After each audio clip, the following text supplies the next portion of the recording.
அனைவருக்கும் வணக்கம். மீண்டும் கார்த்திகேயன். இன்றைக்கு நாங்கள் பார்க்க இருக்க விஷயம் என்னன்னு சொன்னா, ஏற்கனவே நாங்கள் பல்கலைக்கழக மானியங்கள் ஆணைக்குழுவால விண்ணப்ப படிவம் கோரப்பட்டிருக்க இந்த முதற் படிவத்துல உயிரியல் பிரிவு மற்றும் கொமர்ஸ் பிரிவு மாணவர்கள் எவ்வாறான கற்கைகளுக்கு விண்ணப்பிக்கலாம், என்ன ஒழுங்குல விண்ணப்பிக்கணும் என்றது தொடர்பா நாங்கள் பார்த்திருந்தோம்.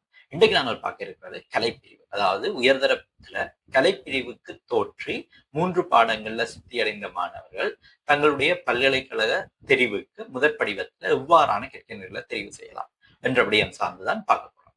இதுல முதலாவது நீங்க பாத்தீங்கன்னு சொன்னா, கலைப்பிரிவு மாணவர்களை நாங்க 2 கேட்டகரிக்குள்ள கொண்டு வருகிறோம். முதலாவது ஃபைன் ஆர்ட்ஸ், அதாவது டான்ஸ், சித்திரம், மியூசிக், ராமாயண் தியேட்டர் போன்ற கற்கை பாடங்களை எடுத்து அந்த பாடங்கள்ல சித்தியடைந்த மாணவர்கள்.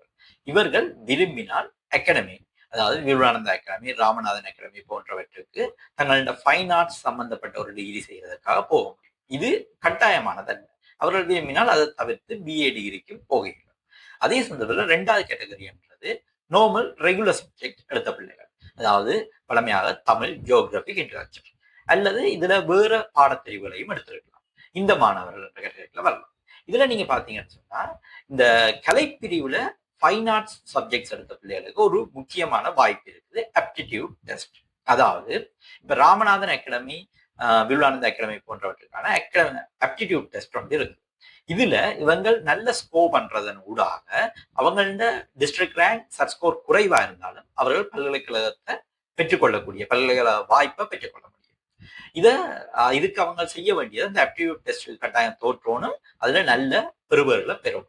ஓகே, 2வது விஷயத்துக்கு வந்தவன் சொன்னா, வளமையான ரெகுலரான பிஏ சப்ஜெக்ட்ஸ், அதே மாதிரி ஆர்ட்ஸை பொறுத்தவரை சில ஸ்பெசிபிக் சப்ஜெக்ட்ஸும் இருக்கு. இப்போ உதாரணத்துக்கு நீங்க பாத்தீங்கன்னா, ஆர்ட்ஸ் எடுத்த பிள்ளைகள் பிஏ அப்படியான ரெகுலர் சப்ஜெக்ட்ஸ்களுக்கு விண்ணப்பிக்கலாம். அதே சந்தர்ப்பத்துல பீஸ் அண்ட் கன்ஃபிளிக்ட், அதே மாதிரி social work, geographical information science இப்படியான கோர்சஸ்க்கு விண்ணப்பிக்கிறது. இந்த கோர்சஸ் கொஞ்சம் வாய்ப்புகள் கூட்டின, அதாவது ஒரு ரெகுலரான பிஏ சப்ஜெக்ட்ஸ்களுக்கு பல்கலைக்கழகத்துக்கு போய் ஒரு டிகிரி முடிச்சுட்டு வாரதை விட இப்படியான ஸ்பெசிபிக் சப்ஜெக்ட்ஸ்களுக்கு போய்க்கு உங்களுக்கு எதிர்கால வேலை வாய்ப்புகளும் எதிர்காலத்துல உங்களோட மேலதிக கல்வி வாய்ப்புகளும் இன்னும் அதிகமா இருக்கும்.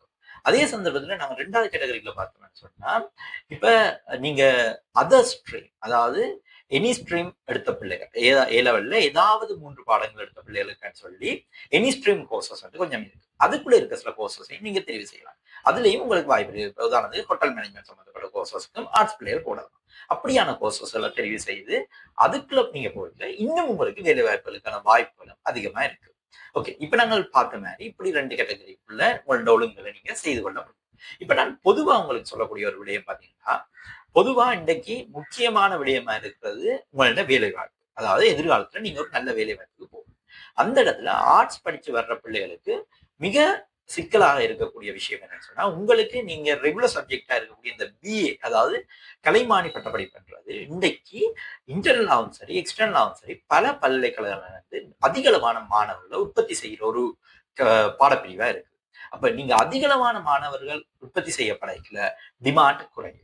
அதுதான் இங்க வேலை வாய்ப்பு இல்லாத ஒரு நிலைமைக்கான காரணமா இருக்கு. அப்ப இந்த இடத்துல நீங்க செய்ய வேண்டிய ஒரு கட்டாயமான விஷயமா நான் உங்களுக்குரிய சஜஷனா சொல்லக்கூடியது, இன்றைய நவீன காலத்துக்கு ஏற்ற மாதிரியான சில விடயங்களை தெரிவு செய்யுங்க. உதாரணத்துக்கு நீங்க ஒன்று செய்யலாம், நீங்க இன்டர்னல் ஸ்டூடெண்டா ஒரு பிஏ டிகிரிய ஒரு பல்கலைக்கழகத்தில் போய் செய்து கொண்டு சேம் டைம்லயே எக்ஸ்டர்னல் டிகிரியா ஒரு ஐடி சம்பந்தப்பட்ட டிகிரியை படிக்கலாம். எங்களோட அரசாங்கம் இப்ப கடந்த ஒரு 2 வருடத்துக்கு முதல் இந்த திட்டம் சார்ந்து பேசு பொருளா வந்தது. அதாவது கலைப்பிரிவு மாணவர்களுக்கு கலைப்பிரிவு plus IT degree courses double degree சிஸ்டத்தை கொண்டு வர்றதுக்கு ட்ரை பண்ணாங்க. அப்புறம் அது ட்ராப் டவுன் ஆயிடுச்சு. இருந்தாலும் நீங்க ப்ராக்டிகலா நீங்க ட்ரை பண்ணீங்க.